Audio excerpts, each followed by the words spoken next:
오늘은 그리스도인 영성 네 번째 시간으로 순종이 제사보다 낫다, 이런 제목으로 말씀을 준비했습니다. 지난 1월 11일부터 12일까지 유엔 국제사법재판소에서 이스라엘을 상대로 재판이 열렸습니다. 이 재판은 남아프리카 공화국에서 이스라엘을 제소했습니다. 가자 지구에서 팔레스타인 사람들을 집단 학살하도록 이스라엘 정부가 선동하고 있다, 이런 제목으로 제소를 했습니다. 그런데 이 재판 과정에서 성경에 있는 아말렉 이야기가 나옵니다. 왜 아말렉 이야기가 여기에서 등장했는가? 우리가 다 아는 대로 작년 10월 7일 안식일 새벽에 하마스가 이스라엘을 기습 공격합니다. 로켓 한 5,000발을 쏘면서 기습했는데 한 20개 마을 또 군 기지에 침투해서 1,185명의 시민을 살해하고 또 소녀와 여성들을 강간하고 고문했습니다. 거기 제가 사진들을 다 이렇게 봤는데 참혹해서 이런 데다는 보여줄 수가 없어요. 가족을 다 몰살을 시켰는데, 그리고 251명을 인질로 납치해 간 것, 아마 여러분들이 뉴스를 통해서 다 들었을 겁니다. 이스라엘의 네타냐후 총리가 23년 10월 28일에 공동 기자회견을 하면서 이런 이야기를 합니다.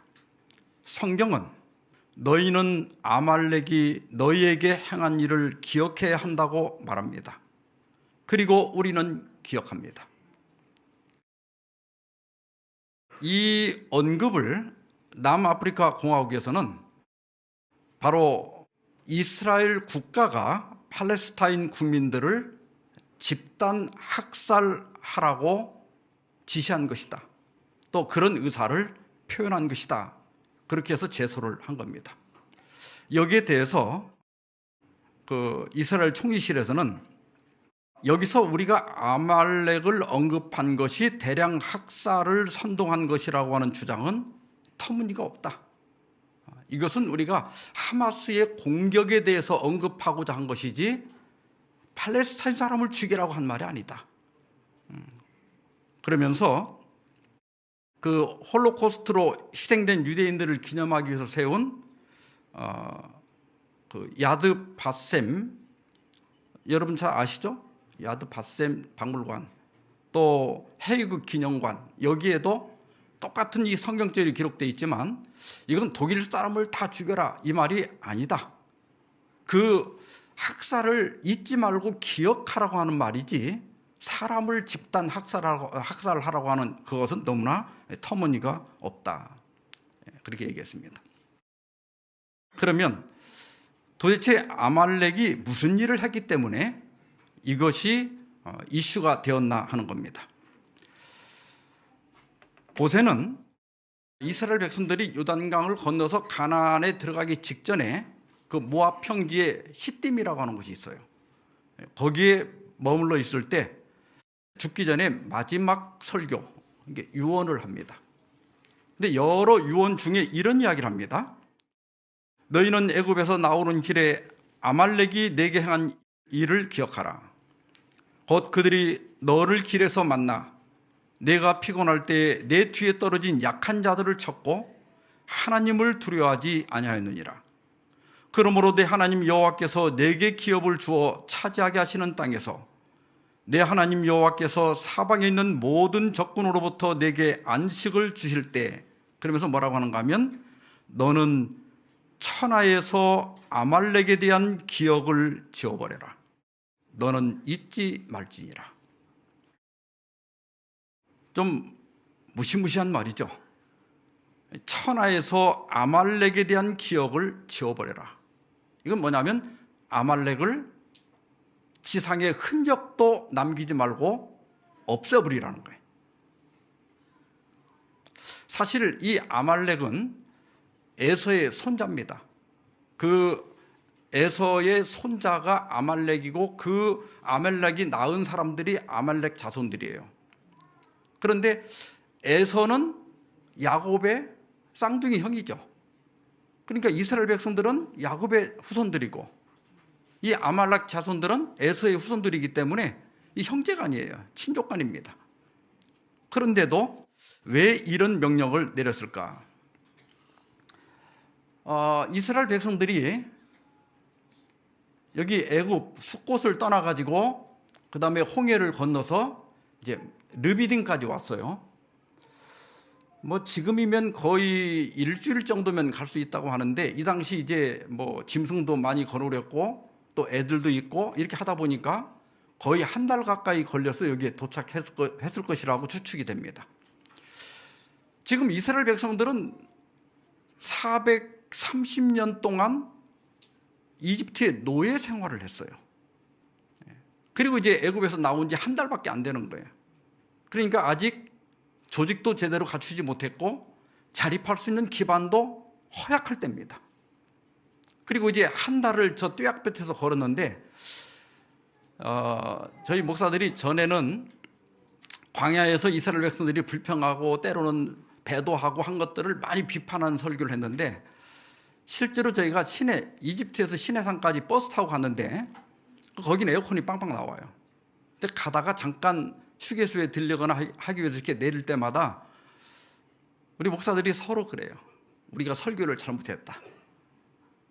우리라도 지금 나라도 여기를 걸어서 가라고 하면 그 정도 불평이 나오고 원망을 했겠다. 그런 생각이 저절로 들어요. 그러니까 이스라엘 백성들이 굉장히 연약하고 피곤하고 지쳐 있을 때 이 아말렉이 공격을 한 겁니다.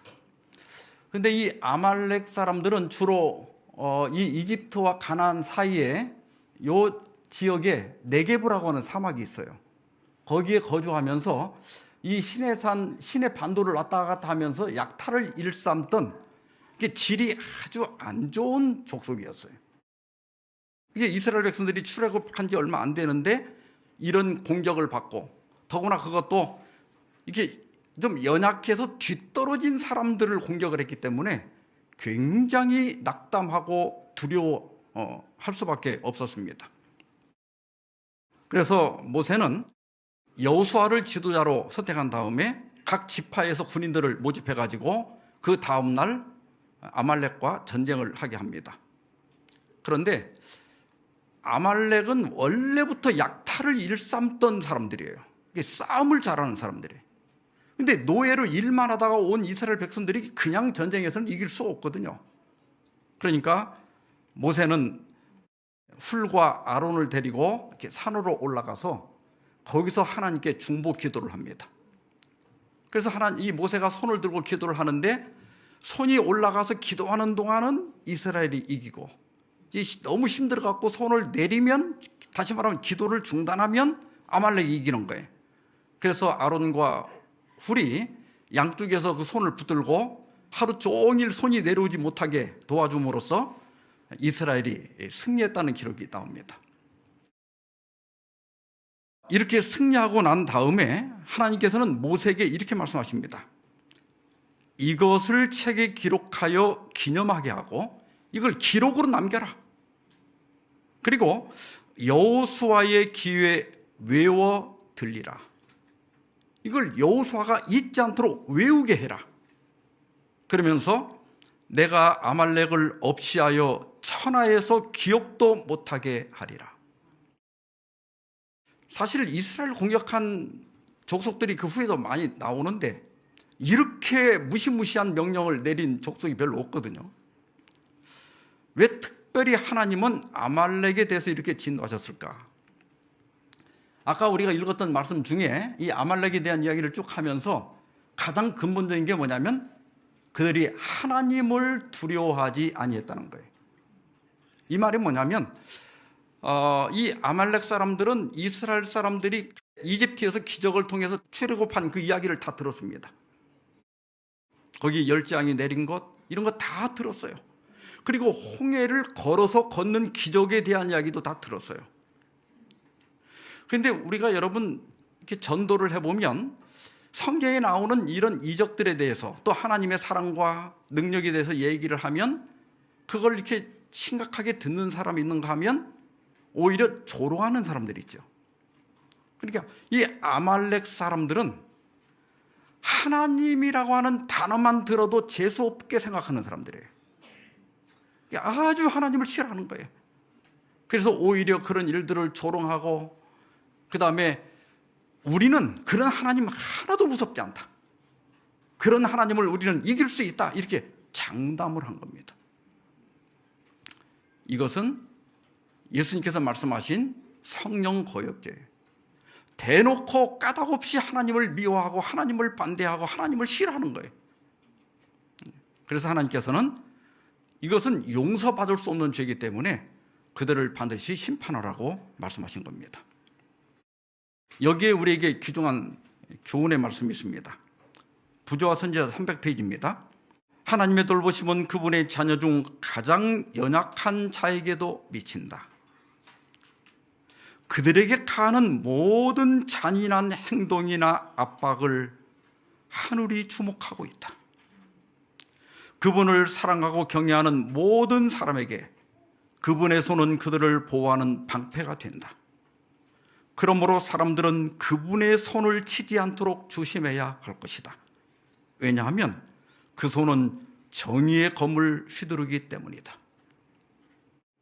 여러분, 하나님을 사랑하고 하나님을 믿고 하나님을 의지하는 사람은 그가 아무리 연약하고 아무리 가난하고 사회적 지위가 없다 할지라도 그는 하나님이 돌보시는 백성이라는 거예요. 하나님의 백성을 함부로 건들고 함부로 하나님의 백성들을 해코지 하고자 하는 것은 하나님을 진노하게 한다는 사실을 기억해야 됩니다. 우리는 대단한 사람이에요. 우리가 비록 이 땅에서 큰 권세를 갖지 못하고 우리가 좋은 집에 살지 못하고 부자가 아니라 할지라도 함부로 대하면 안 되는 어마어마한 사람이 바로 그리스도인입니다. 하나님이 언제나 내 편이라는 사실을 기억하시고 어떤 억울한 일이나 또 어떤 심한 핍박을 받을 때 너무 억울해하거나 슬퍼하지 않기를 바랍니다. 그리고 이제 400년이 흘렀어요. 그리고 드디어 사울이 기름 부음을 받고 이스라엘 장로들 앞에서 왕이 됩니다. 그리고 나서 이 암몬 사람들이 쳐들어오는데 이걸 물리치고 또 블레셋 사람들이 쳐들어오는데 또 물리쳐서 드디어 이제 적들이 거의 없어졌어요. 그러자 하나님께서는 이 사무엘을 보내가지고 사울에게 이런 명령을 내립니다. 만군의 여호와께서 이같이 말씀하시기를 아말렉이 이스라엘에게 행한 일 곧 애굽에서 나올 때 길에서 대적한 일로 내가 그들을 번하노니 지금 가서 아말렉을 쳐서 그들의 모든 소유를 남기지 말고 진멸하되 남녀와 소아와 젖먹는 아이와 우양과 낙타와 나귀를 죽이라 하셨나이다. 드디어 이제 하나님께서 400년이 지난 후에 아말렉을 심판할 때가 된 겁니다. 그런데 좀 하나님의 명령이 조금 잔인하죠. 어른들만 죽이는 게 아니라 뭐예요? 어린아이까지 다 죽이고 뿐만 아니라 짐승까지 다 죽이라는 거예요. 여기 진멸하되 이 말은 히브리어로 히람인데 이 히람이라고 하는 단어는 금지하다 혹은 바치다 그런 뜻입니다. 이것은 하나님께 바쳐진 제물이란 뜻이에요. 그러면 일단 하나님께 바쳐지면 그것은 저주받은 것으로 취급이 됩니다. 그래서 금이나 은은 취할 수 있지만 숨쉬는 생물체는 어떤 것도 인간이 취하면 안 돼요. 근데 이 하나님의 잔인한 명령은 하나님의 심판 행위입니다. 여러분, 우리가 이 땅에서도 도적질을 하거나 사기를 치거나 강도짓을 하거나 사람을 죽이면 합당한 처벌을 받죠. 그러니까 이 아말렉 사람들은 이미 하나님께서 어린아이까지 다 전멸시킬 만큼 용서받을 수 없는 상태에 이른 거예요. 이것은 이스라엘이 잔인한 게 아니라 하나님의 심판을 그들이 대행하는 겁니다. 악을 썰어버리는 거예요. 근데 이게 좀 잔인하지만 만약에 이때 사울이 하나님의 명령을 그대로 100% 순종했다면 이스라엘 백성들이 훨씬 덜 시달리고 평화롭게 살 수 있었을 거예요. 그런데 이 전쟁에서 사울이 큰 승리를 거두죠. 그런데 아말렉 왕이 아각도 사로잡았어요. 그런데 여기 뭐라고 했는가 하면 사울과 백성이 아각과 그의 양과 소의 가장 좋은 것 또는 기름진 것과 어린 양과 모든 좋은 것을 남기고 진멸하기를 즐겨 아니하고 가치 없고 하찮은 것은 진멸하니라 그랬어요. 그러니까 하나님께 순종을 하긴 했는데 완전한 순종이 아니라 부분적인 순종을 한 거예요. 특히 아각 왕을 죽이지 않고 짐승 좋은 것을 남긴 건 뭐냐면 사울이나 그 전쟁에 참여한 군인들이 개선 입성을 해가지고 좀 자랑하고 싶어서, 우리가 이렇게 큰 승리를 한 것을 자랑하고 싶어서 남긴 겁니다. 드디어 사무엘이 길갈에 가서 사울을 만나니까 사울이 아주 자랑스럽게, 선지자님, 제가 하나님께서 하라는 대로 다 했다고. 그러니까 사무엘이 뭐라고 그래요? 그런데 지금 내 귀에 들려오는 이 양의 소리와 소의 소리는 어떻게 된 겁니까? 이게 물었어요. 그때 사울이 뭐라고 하는가 하면 당신의 하나님 여호와께 제사하려 하여 양들과 소들 중에서 가장 좋은 것을 남김이요 그 외의 것은 우리가 다 진멸했다고. 그때 사무엘이 유명한 말을 합니다. 여호와께서 번제와 다른 제사를 그의 목소리를 청종하는 것을 좋아하신 같이 좋아하시겠나이까. 순종이 제사보다 낫고 듣는 것이 순양의 기름보다 나으니. 여기서 사무엘은 성령의 감동을 받아서 수많은 세월 동안 메아리치고 또 메아리칠 아주 심오한 진리를 말했습니다. 순종이 뭐보다 낫다고요? 제사보다 낫다고요. 이 말은 외적으로 완전한 예배보다는 내적인 완전한 순종이 더 중요하다는 겁니다. 다시 말하면 예수님이 많이 지적한 위선, 그냥 남들에게 보여주려고 하는 순종은 의미가 없다는 거예요. 그런 예배는 아무 의미가 없다는 거예요. 마지못해서 하는 거, 그건 아무리 많은 우리가 천천만만의 양을 드리고 기름을 드린다 할지라도 하나님께서 받지 않는다는 거예요. 하나님께서는 우리가 우러나서 즐거워하는 마음으로 드리는 찬양, 기도, 말씀, 헌금, 이 모든 것들을, 그런 것들을 받으시지, 마지못해서 체면 차리려고 내 직분이 있으니까 우리가 어떤 일을 하는 것들은 하나님께서 거의 받지 않는다, 전혀 받지 않는다, 그런 뜻입니다. 우리가 이 말씀을 안식일 대신에 주일에도 적용할 수 있겠죠. 순종이 주일보다 낫고 또 듣는 것이 주일 성수보다 나으니. 우리가 무조건 일주일에 한 날을 선택해서 열심히 예배드리는 게 중요한 게 아니라 말씀대로 예배드리는 게 중요하다. 말씀에 순종하는 것이 더 중요하다는 거예요. 이 사람이 얼마나 연약한가 하면, 제가 작년에 네팔에 가서 보니까 네팔은 천주교부터 일반 장감리교 할 것 없이 전부 다 안식일 토요일에 예배드립니다. 이상하다 그랬더니 그 나라는 공휴일이 토요일이에요. 대부분이 다 일요일이 공휴일이잖아요.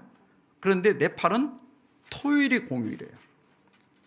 그러니까 사람이 뭐 성경절을 갖고 이렇게 저렇게 핑계를 대지만, 그러니까 우리나라가 일요일 날이 공휴일이니까 일요일 날이 예배드리기 좋으니까 나머지 성경절을 이상하게 해석해가지고 일요일이 맞다, 뭐 예수님이 부활했다 어쩌고 하지만, 그러나 토요일이 또 공휴일인 나라에 가면 장로교회도 토요일 날 예배 드리면서 십계명을 그대로 또 외우고 있는 거예요.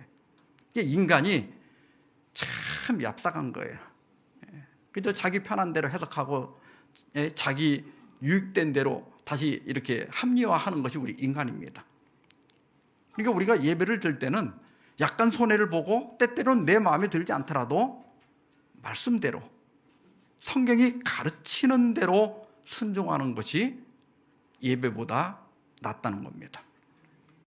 그러면서 말하기를 이는 거역하는 것은 점치는 죄와 같고 완고한 것은 사신 악한 우상에게 절하는 죄와 같음이라.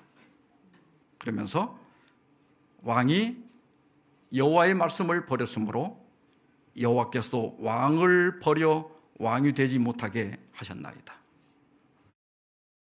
이 형식주의, 순종이 없는 부분적인 순종이라고 하는 것이 얼마나 위험한가를 보여주는 거예요.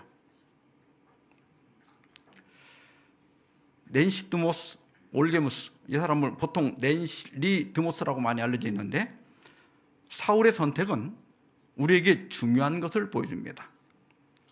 그러면서 뭐라고 그랬죠? 다 같이 읽어보세요. 시작. 부분적인 순종은 불순종입니다. 하나님은 완전한 것을 원하십니다.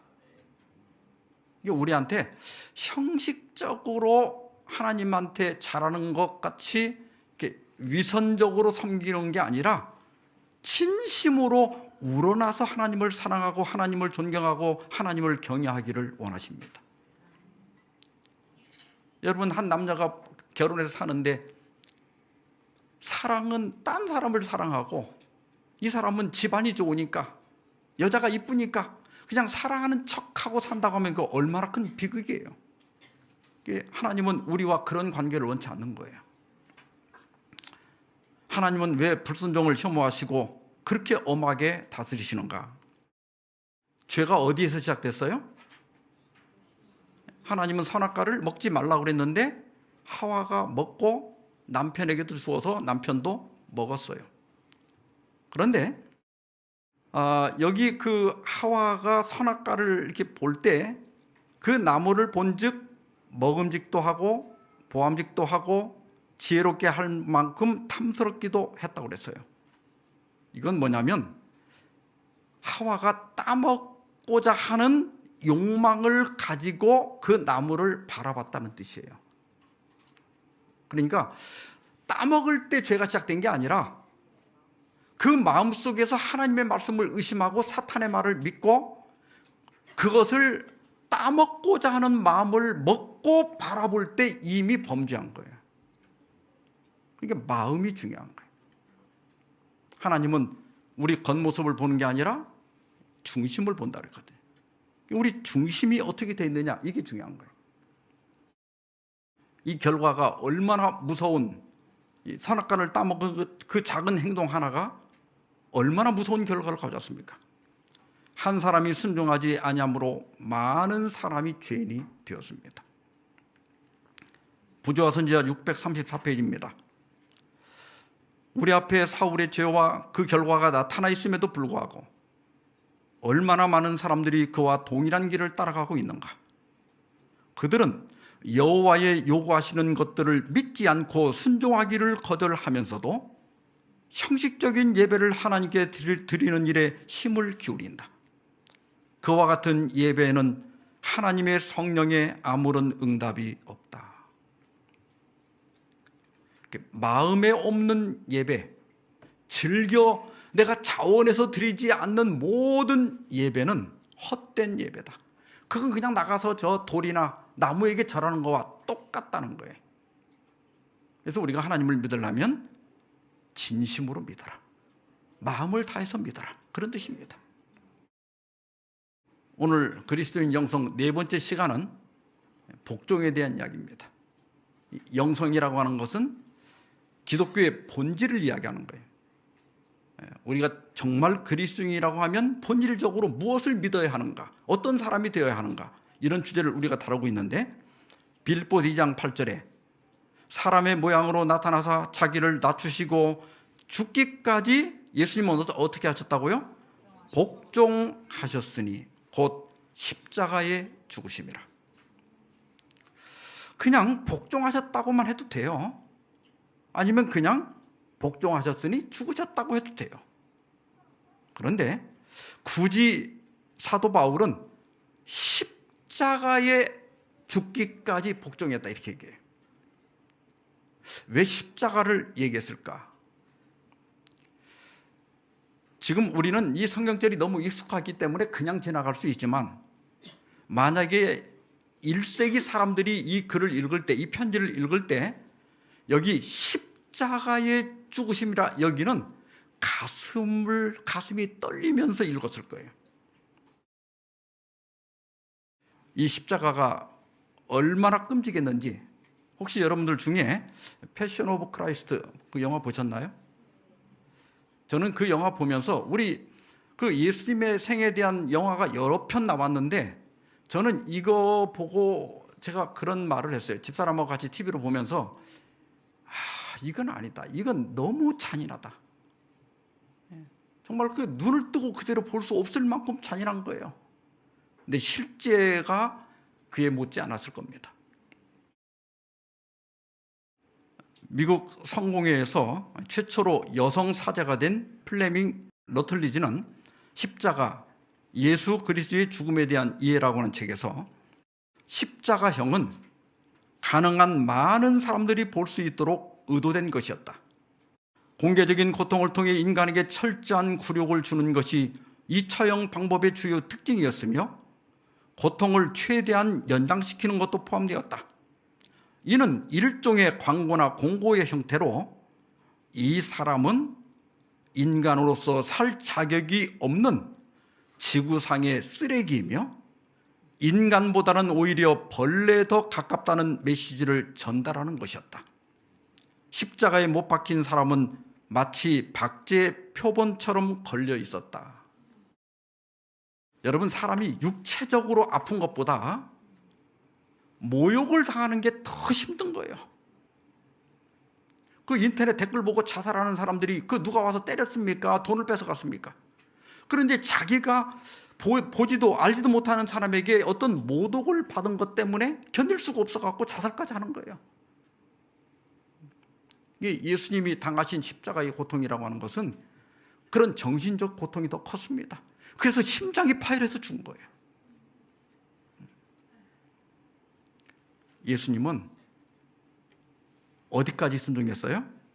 그러한 십자가에 죽기까지 복종하셨다. 그걸 우리가 배워야 됩니다. 이미 그 예수님이 12살부터 30살까지 그 생에 대한 기록이 굉장히 짧게 있죠. 그 중에 하나가 순종하여 받으시더라. 예수님은 어려서부터 부모님에게 순종하는 사람이었습니다. 그리고 요한복음 6장 38절, 내가 하늘에서 내려온 것은 내 뜻대로 하려 함이 아니요 나를 보내신 이의 뜻대로 하려 함이라. 이것이 예수님의 복종이었어요. 아버지의 뜻대로 하는 것 뿐만 아니라 나를 보내신 이가 나와 함께 하시도다. 나는 항상 그가 기뻐하시는 일을 행함으로 나를 혼자 두니 아니하셨느니라. 예수님은 하나님을 기쁘시게 하는 것이 그분의 생의 목표였습니다. 자기를 만족시키기 위해서가 아니라 하나님을 기쁘시게 하기 위해서 하나님이 원하시는 것을 한 거예요. 이게 예수님의 복종이고 우리가 배워야 할 복종입니다. 그래서 여러분, 교회는 복종을 배우는 학교입니다. 다 같이 한번 읽어볼까요? 시작. 교회는 복종을 배우는 학교이다. 그래서 우리가 교회를 다니면서 가장 배워야 할 공간은 복종입니다. 키에르케고르라고 우리가 많이 알려져 있죠. 원래 이름은 쉐렌이고 성은 키르케고르입니다. 이 사람은 덴마크 루터 교회가 신앙의 본질을 잃어버리고 무의미한 형식주의에 빠진 것을 비판하면서 복종하는 것이 힘들기 때문에 믿기 어려운 것이다. 교회가 복종이 없다면 형적인 모든 예배는 의미가 없다는 거예요. 또 본 회퍼도 수백 번의 설교보다 한 번의 순종이 낫다 그랬습니다. 그래서 우리는 순종을 배워야 돼. 로마서 13장 1절 2절입니다.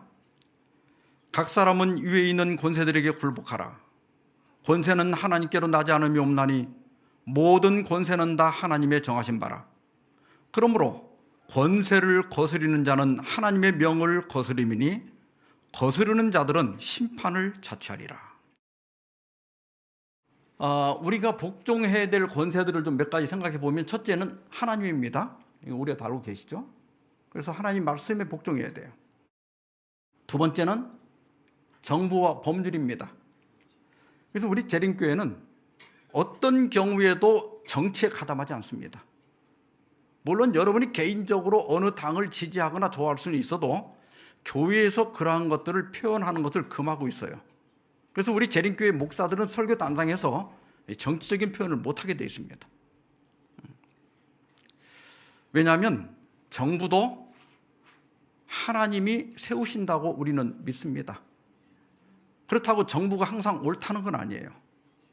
정부가 잘못한다 할지라도 그것을 세우고 허무는 것은 하나님이 하실 일이지 우리가 할 일은 아니다.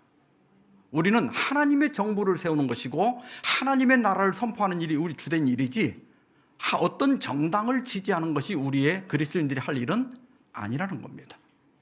그래서 웬만하면 우리가 정부나 또 국가가 세운 법률에 복종해라. 잘 법률을 지켜라. 하다못해 쓰레기 버리는 것도 함부로 하지 마라. 교통법규도 잘 따르라. 그게 우리 재림교회 신앙입니다. 물론 정부의 명령이 하나님의 명령과 어긋날 때는 우리가 핍박을 당하더라도 하나님의 계명을 따르는 것이 우리가 해야 될 일입니다. 그러나 그렇지 않다면 우리는 굳이 일부러 정부에 저항하거나 저 안식일 교회는 우리 당을 반대, 그런 인상을 주지 않도록 조심해야 됩니다. 그 다음에 이거 십계명에도 나와 있죠. 부모를 공경해라. 그 다음에 우리 학생들은 학교 선생님들, 제가 학교 다닐 때는 선생님한테 혼나거나 매를 맞고 집에 오면 부모님이 알면 또 맞았어요. 집에 와서. 근데 요즘은 부모가 학교를 쫓아가서 선생님을 때린다고 그러더라고. 그게 자기 자녀를 잘 돌봐주는 것처럼 생각하지만 사실은 자녀를 망치고 있는 거예요. 그 아이를 통제할 수 있는 권위를 가진 사람이 이 세상에 이제 없어요. 그렇게 돼버리면 이 지멋대로 하니까 얘는 회사를 들어가도 사장한테도 덤비고 위에 부장한테 덤비다 쫓겨나고 평생 고생합니다. 그 다음에 회사의 상급자들, 그 다음에 우리 교회 안에 들어와서는 교회 지도자들, 또 교회 규정들, 또 교회가 결정한 것들. 근데 이상하게 이렇게 어떤 권위, 기존 질서를, 그런 것들을 아주 싫어하는 사람들이 있어요. 제가 오늘 이 설교하면서도 어떤 사람은 불편할 텐데 하고 좀 걱정이 돼요. 권위 얘기만 나오면 아주 반항적이고 저항적이고 뭔가가 그 사람들은 부정이 있는 것 같고 뭐가 잘못되는 것 같고, 이게 성장 과정에서 뭔가가 잘못돼서 만들어진 거예요. 우리 이 인성이 삐뚤어진 거야. 이거 치료받아야 돼. 우리 여기 어린아이들이 좀 많아졌기 때문에 또 우리 부모님들을 위해서 조금 앞부분에서 그 얘기를 좀 하겠습니다. 시대소망 515페이지 보면 어머니가 아이들에게 그들이 어머니를 사랑하기 때문에 순종하도록 가르친다면 그녀는 그리스도인 생의 첫째 교훈들을 그들에게 가르치고 있는 것이다. 어머니의 사랑은 아이들에게 그리스도의 사랑을 대표하며 어머니를 신뢰하며 순종하는 어린이들은 구주께 순종하고 신뢰하는 것을 배우고 있는 것이다 그랬어요. 그러니까 우리 아이들이 잘 될지 안 될지 그 미래를 어디서 볼 수 있는가 하면 엄마한테 어떻게 하는가를 보면 알 수 있어요. 그래서 우리 어린이들이 어려서부터 엄마 말을 잘 들어야 돼. 그래야 나중에 훌륭한 사람이 될 수 있어요. 또 우리 어머니들에게는 처음 3년은 작은 가지를 구부리는 시기다. 어머니들은 이 기간이 지닌 중요성을 이해해야 된다. 기초가 놓여지는 때는 바로 이 시기이다. 그러니까 만 3살까지가 굉장히 중요한 시기예요. 사실 흔히 있는 바와 같이 이 초기의 교훈의 결함이 있었다면 그리스도를 위하여, 그대의 자녀들의 미래와 영원한 유익을 위하여 그대가 저지른 잘못을 고치도록 힘쓰라. 3살이 넘었더라도 늦지 않았다. 지금이라도 이 아이들을 바로잡아야 된다는 겁니다. 만일 그대가 자녀들에게 자제와 순종을 가르치기를 그들이 3살이 되기까지 유배해 왔다면 이제 그것을 가르치기는 훨씬 더 어려울 것이다. 그럴지라도 그것을 지금 가르치도록 힘쓰라. 저희 아이들이 이렇게 여름이나 이렇게 겨울에 이렇게 교사기 때문에 이렇게 그 방학 때가 되면 해외로 여행을 가요. 그러면서 꼭 강아지를 우리한테 맡기고 갑니다. 근데 저도 은퇴하고 난 다음에 강아지를 한 마리 키우려고 그랬는데 애들 걸 맡아 키워보면서 절대로 죽을 때까지 안 사기로 했습니다. 손이 얼마나 많이 가는지 몰라요. 근데 밥도 줘야 되고 이게 똥오줌도 이게 뭐 이게 다 깔아줘야 되고 또 뭐 운동도 시켜줘야 되고 목욕도 시켜줘야 되고 뭐 또 때에 따라 또 간식도 줘야 되고.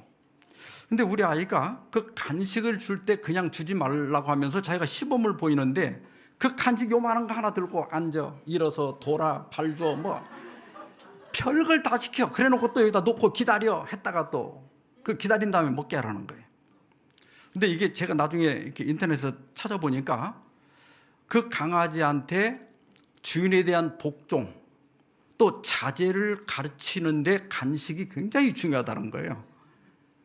개 입장에서 보면 그거 하나 얻어먹겠다고 별짓을 다 하는 건데, 그러나 그걸 통해서 그 강아지한테 기다리는 훈련 또 복종 훈련을 시킬 수 있다.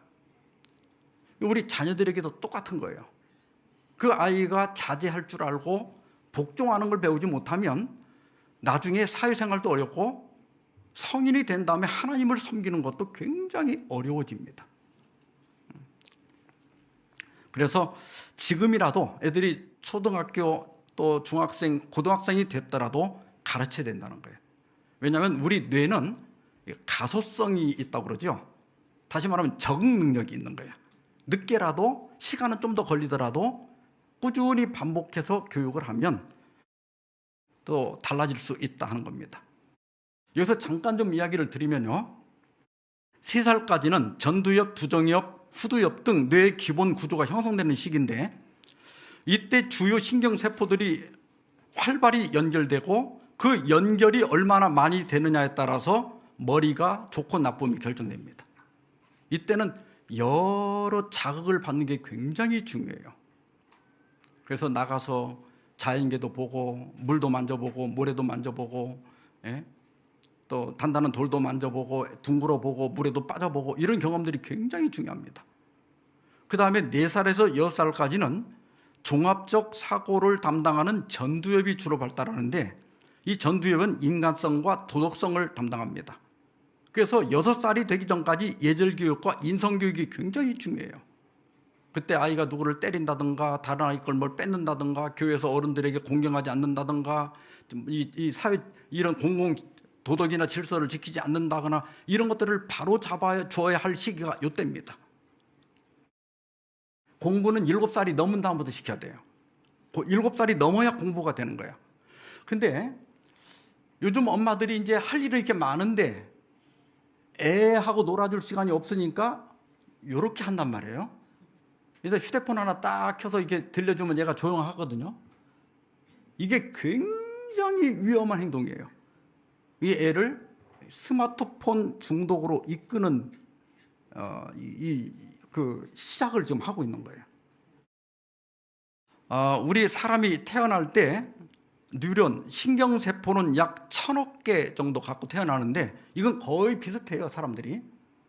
그런데 중요한 게 뭐냐면 이 시냅스인데, 이 시냅스라고 하는 것은 이 뉴런과 뉴런 사이를 연결시켜 주는 거예요. 이 연결이 많이 돼야 머리가 좋아지는 거예요. 근데 이게 수십 조 내지 100조 개 정도가 되는데요. 여러분들이 이 도표를 잘 보시면 태어나서 한 4살까지는 시냅스가 지금 2살까지는 시냅스가 굉장히 많아지고 있죠. 이때 많은 자극을 줘야 돼요. 머리에. 그럼 시냅스가 엄청나게 늘어나게 되는데 4살에서 6살을 보면 오히려 시냅스가 줄어들고 있죠. 왜 그런가 하면 너무 연결이 많이 돼 있으면 안 쓰는 것들이 생기죠. 그럼 이것들이 나중에 혼선을 일으키기 때문에 안 쓰는 것들은 가지치기를 해서 없앤다는 거예요. 근데 이 중요한 시기에 아이들이 나가서 직접 강아지도 보고 고양이도 보고 동물원에 가서 사자도 보고 울음소리도 들어보고 냇가에 가서 물도 만져보고 돌도 만져보고 나뭇잎 또 자연의 색깔, 푸른 하늘, 새소리 이런 걸 들어야 되는데 휴대폰 쳐다보고 게임하고 있거나 비디오를 너무 많이 보게 되면 뇌가 얘는 공부할 애가 아니구나.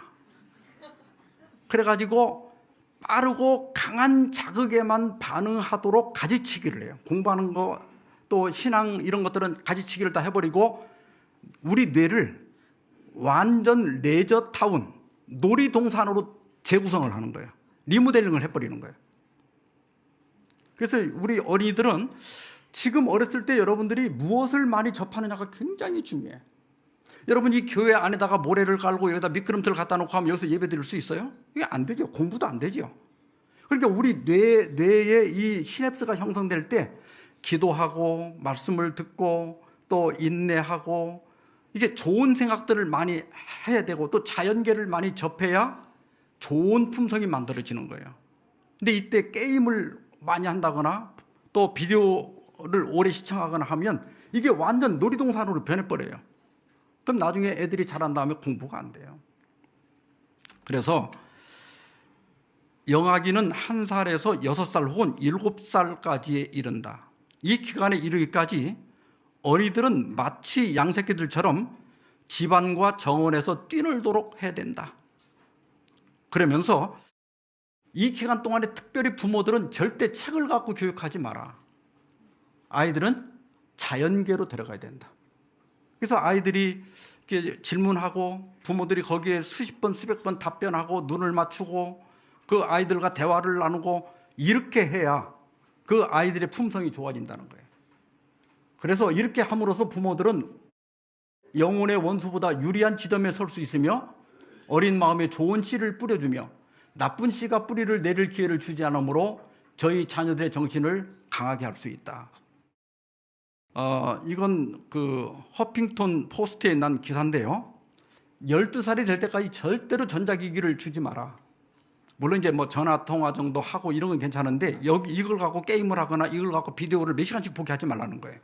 왜냐하면 두뇌 발달도 안 되고요.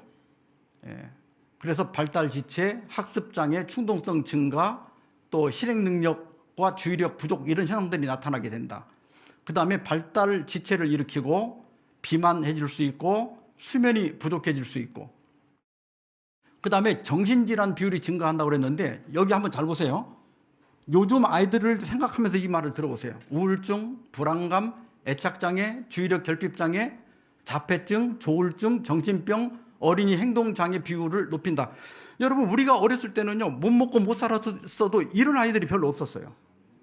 지금은 태반이 이런 문제가 있어요. 이게 다 뭐냐면 전자기기에 너무 오랫동안 애들이 노출되어 있기 때문에 그래요. 그 다음에 공격성이 증가하고 그다음에 디지털 치매라고 하는 것은 너무 빠른 속도의 미디어는 집중력과 기억력을 퇴화시킬 뿐만 아니라 주의력 결핍의 원인이 된다. 그러니까 공부를 오랫동안 앉아서 할 수가 없고 설교를 들을 수가 없고 기도를 할 수가 없는 거예요. 네. 그리고 이제 전자기기에 중독될 수 있기 때문에 이게 부모들도 집에서 어린아이들이 보는 앞에서 휴대폰으로 뭐 하는 거 안 해야 돼요. 뭐 통화 정도는 할 수 있지만 애들 보는 앞에서 자기들 맨날 이거 하면서 애들 보고 하지 말라고 하면 안 되거든요. 그 다음에 전자파 노출도 될 수 있고, 그래서 마지막에 결론이 이거예요. 전자기기를 과도하게 사용하는 어린아이들에게는 미래가 없다. 이게 단언합니다. 그래서 우리 부모님들을 위해서 우리 학생들을 위해서 좀 말씀드리면, 만 2살까지는 절대로 뭐 휴대기기나 비디오 보여주지 마라. 자연계로 데려가라. 그리고 엄마하고 자주 눈을 마주치고 대화를 나눠라. 그리고 3살에서 5살까지는 하루에 1시간만 허용하는데 비폭력적인 TV를 1시간 이내로만 허용해라. 그 다음에 12살까지는, 그러니까 초등학교 때까지는 하루에 2시간을 하게 하되 이것도 비폭력적인 TV만 보게 해라. 그리고 이제 중학생부터 고등학생까지는 하루에 2시간인데 비폭력적인 TV, 그 다음에 휴대전화, 그 다음에 폭력적인 비디오 게임, 비폭력적인 비디오 게임이나 폭력적인 게임은 30분 이내로만 봐야 된다. 이걸 잘 지킨 애들은 나중에 인성에 별 문제가 없고, 이걸 어기는 아이들은 평생의 멍에를 씌워놓는 거예요. 평생 자기가 극복할 수 없는 약점을 안고 살게 만드는 거예요. 그래서 우리가 어렸을 때부터 순종을 배워야 돼. 자제할 줄을 배워야 되고. 자, 이제 빠른 속도로 정리하겠습니다. 히브리서 13장 17절 다 같이 읽어봅시다. 시작. 너희를 인도하는 자들에게 순종하고 복종하라. 그렇지 않으면 너희에게 유익이 없느니라. 우리가 왜 지도자들을 순종하고 복종해야 하는가 하면 우리의 유익을 위한 겁니다. 제가 수년 전에 이 이야기를 여기서 했는지 모르겠지만, 믹 피어스라고 하는 사람은 환경 건축가입니다. 짐바브웨의 환경 건축가인데, 이 사람은 에어컨이 없는 쇼핑센터를 짐바브웨의 수도인 하라레에다가 지어달라는 요청을 받았어요. 근데 짐바브웨는 연평균 온도가 섭씨 40도입니다. 근데 어떻게 에어컨 없이 쇼핑센터를 운영할 수 있겠어요? 근데 이 사람이 그걸 승낙을 합니다. 왜냐하면 이 사람은 그 신개미를 잘 알고 있었는데, 이 신개미가 주로 이게 나무 같은 거 먹고 살지요. 그래서 나무로 지은 집에 신개미가 들어오면 집이 무너질 정도로 이렇게 나무를 파먹어요. 근데 이 신개미 집은 진흙을 갖다가 침을 이겨갖고 만드는데, 망치로 때려도 웬만큼 때려갖고는 부서지지 않을 만큼 단단하게 집을 짓는데,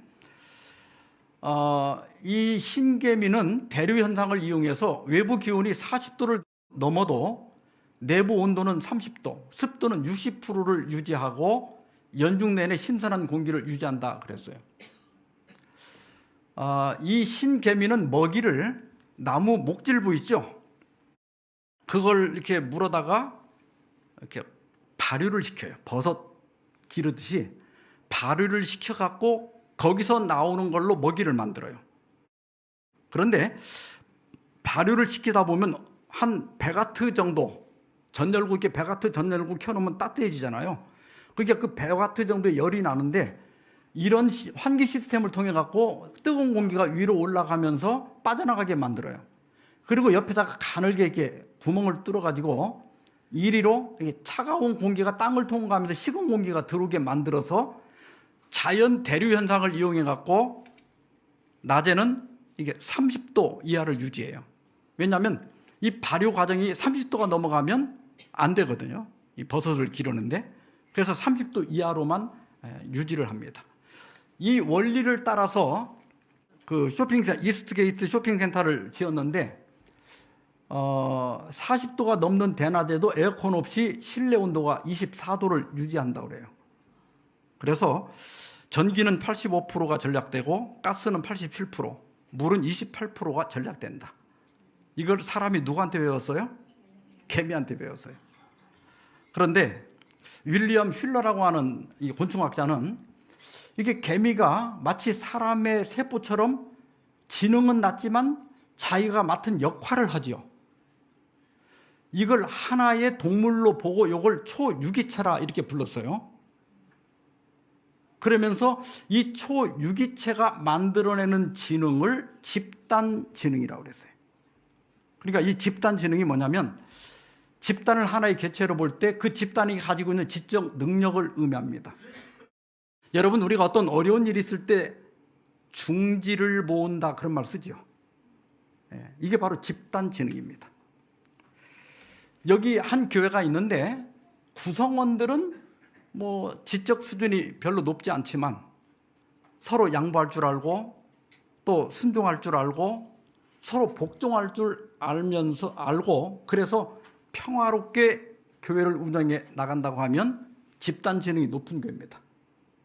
근데 오른쪽 교회는 굉장히 지적 수준이 높은 사람들이 많이 모여 사는데 직원에만 했다면 싸우는 거예요.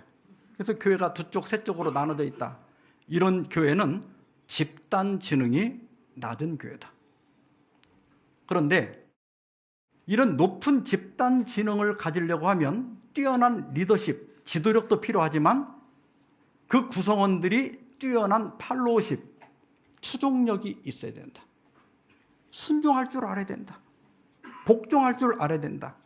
그래야 평화가 유지될 수 있고 그 집단이 큰 일을 이룰 수가 있게 되는 거예요. 이렇게 친구들하고도 가끔 해외여행을 가는데 이렇게 총무를 뽑잖아요. 그럼 그 사람이 이제 뭐 호텔도 예약하고 식당도 예약하면 저는 아무 말도 없이 따라다니기만 합니다. 식당에 들어서 먹으라고 하면 먹고 또 호텔 가서 자라고 하면 자고 구경을 하면 구경하고. 근데 어떤 사람은 또 꼭 불평하는 사람이 있어요. 저 옆에 좋은 호텔이 있는데 왜 일로 왔냐. 이번에 여기까지 왔으면 저쪽에 가서 저거 먹어야지 왜 이걸 먹냐. 그 한 사람 때문에 같이 여행하는 사람들의 기분이 다 나빠지는 거예요. 근데 그렇게 할 필요가 없어요. 일단 지도자를 세웠으면 총무를 뽑았으면 그 사람이 하라는 대로 하면 즐거운 여행이 될 수 있고 다 좋은 여행을 할 수가 있어요.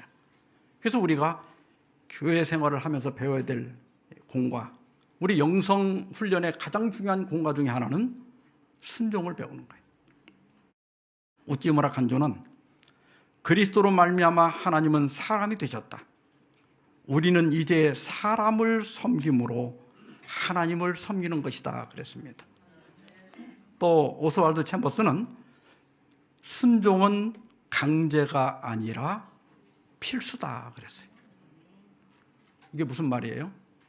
우리 신앙에 있어서 순종은 의무가 아니라 필수다. 순종이 없다면, 우리가 순종을 배우지 못했다면 그 신앙은 헛거다. 순종이 없는 신앙은 안 하는 것과 똑같다. 그건 우상 숭배하는 것과 똑같다. 점치는 것과 똑같다. 그런 말입니다. 그래서 우리가 신앙하면서 가장 배워야 할 공과는 순종하는 것, 복종하는 겁니다. 시 하나 읽어드리고 마치겠습니다. 한용운 씨가 쓴 복종이라는 시인데요. 두 연으로 되어 있고 행은 5행입니다. 1년과 2연이 있는데 1년에서 남들은 자유를 사랑하지만은 나는 복종을 좋아하여요. 자유를 모르는 것은 아니지만 당신에게는 복종만 하고 싶어요. 복종하고 싶은데 복종하는 것은 아름다운 자유보다 달콤합니다. 그것이 나의 행복입니다. 조금 우리 상식을 어긋나는 거죠. 남들은 자유를 사랑하지만 나는 복종을 좋아한다. 이 사람들이 궁금증을 자아내게 하죠. 그런데 여기 이 복종이 뭐냐에 대해서 이제 이게 일제 때 지었으니까 어떤 사람은 자유는 일제를 가리키는 것이고 복종은 이 조선을 가리키는 것이다 이렇게 얘기하지만 사실은 한용운 씨가 이 절대자를 얘기하는 거예요. 다른 시에서도 많이 나타나잖아요. 그러니까 나는 하나님께 복종하는 게 좋다. 그리고 내가 이렇게 하나님께 내가 우러나서 복종하는 것이야말로 정말 달콤하고 나를 행복하게 한다. 왜냐하면 나보다 그분이 지혜로우니까. 그러면서 이제 그가 하나님께 이렇게 복종하는 이유를 이언에서 설명합니다. 그러나 당신이 나더러 다른 사람을 복종하라면 그것만은 복종할 수가 없습니다. 다른 사람을 복종하려면 당신에게 복종할 수 없는 까닭입니다. 이건 예수님께서 이 세상도 사랑하고 하나님도 사랑할 수 없다 그랬죠. 돈도 사랑하고 하나님도 사랑할 수 없다, 두 주인을 섬길 수 없다, 그 말을 가져온 것 같아요. 그러니까 우리가 하나님을 진심으로 사랑한다면 하나님께만 복종해야지, 우리가 다른 것들을 좋아하면서 하나님을 온전히 섬길 수 없다, 그런 것들을 여기 이야기하고 있습니다. 모쪼록 우리가 신앙생활을 하면서 우리 권세자들에게 또 하나님께 복종을 배움으로써 하늘에까지 무사히 들어가시는 저 여러분 되기를 바라면서 말씀 마치겠습니다.